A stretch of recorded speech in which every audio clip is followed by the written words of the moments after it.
In this lesson, I'll talk about 3 subjects. 2 are challenges that I constantly hear from students: where to start and how to keep from getting lost. Then I'll show you the process that I use to create complex shapes.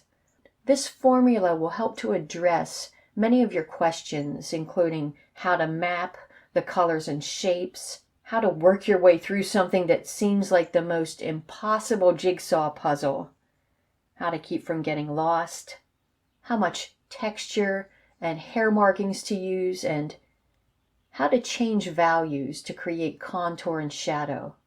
So, where to get started?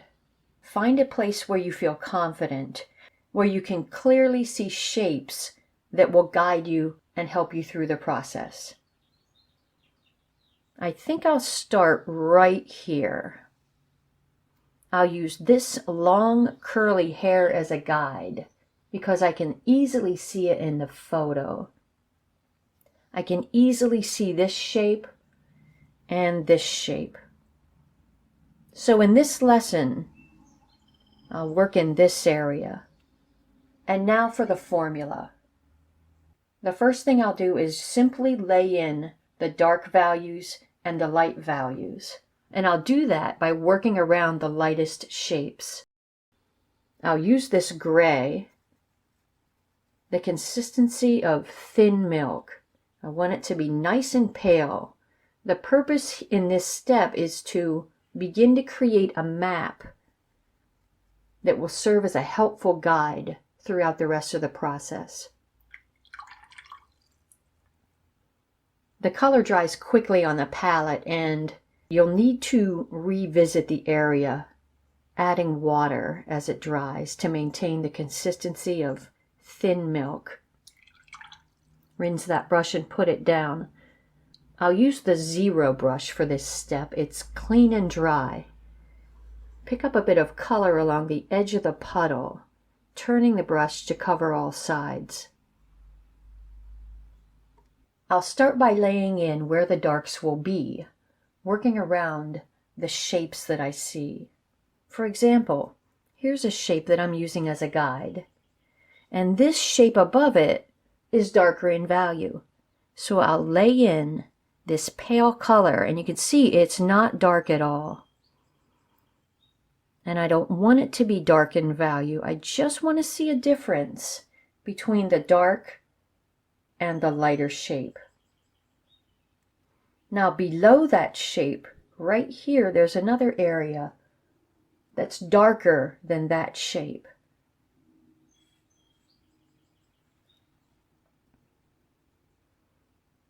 And I'm laying in this gray, the consistency of thin milk. It's very pale.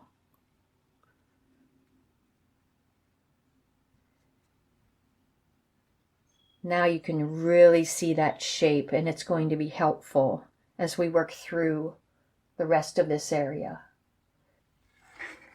Let's bring the palette over so you can see how I pick up color. If the color appears a bit too blue on your paper, you could bring in, and this is why I keep burnt sienna up here, you could bring in the tiniest bit of brown to create more of a brownish gray, and it won't appear so blue. With practice, you'll work out the color that you need.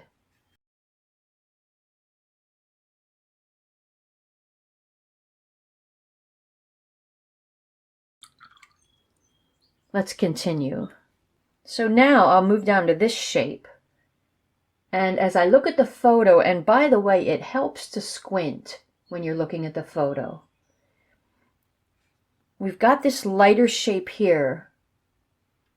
And then it's darker in value here, and it's a bit lighter right here. So I'll work out where that lighter shape is by placing some darker value here. I rinse the brush and I wipe it on the towel so it's clean and dry. Let me show you. Before picking up color,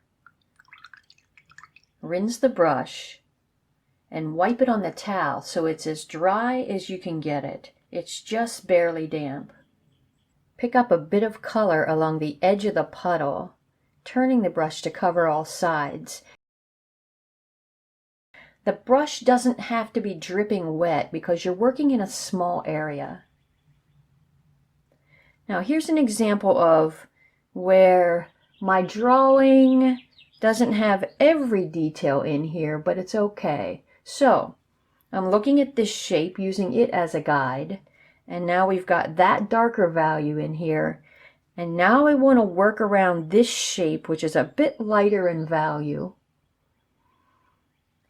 Now, first of all, it's okay if it doesn't turn out quite the way you'd like it to. And as you can see, I'm not quite following the drawing. I'm adding the tiniest bit of water to the palette to maintain that thin consistency. And now I'm going to take this area using that very pale consistency, just a bit darker in value.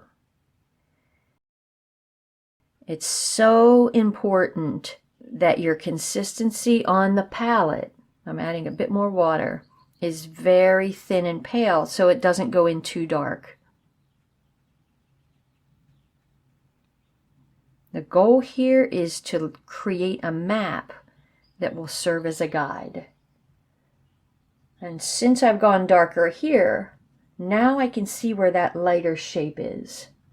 And I think I'll just go a little further over here yet because I want to go around this lighter piece of fur or this lighter chunk of hair. It's a good idea to rinse your brush and wipe it on the towel before picking up new color. Now, there's also a curly shape here that I need to work around. So I'm just laying in a bit of color at a time. I'm pulling and guiding the color around until the brush runs out of color. I'll go a little further. I still haven't picked up new color. I'm using what's on the brush. And there we've brought out that lighter shape and the beginnings of that curl, and that's the area that I'm going to work on. Can you see the difference? I had first started out with a gray that's more bluish, and then I added a bit of burnt sienna, so that's more of a neutral gray, and that's okay if it happens to you. You can adjust the color as you go. Rinse your brush and wipe it on the towel, and we'll move to the next step.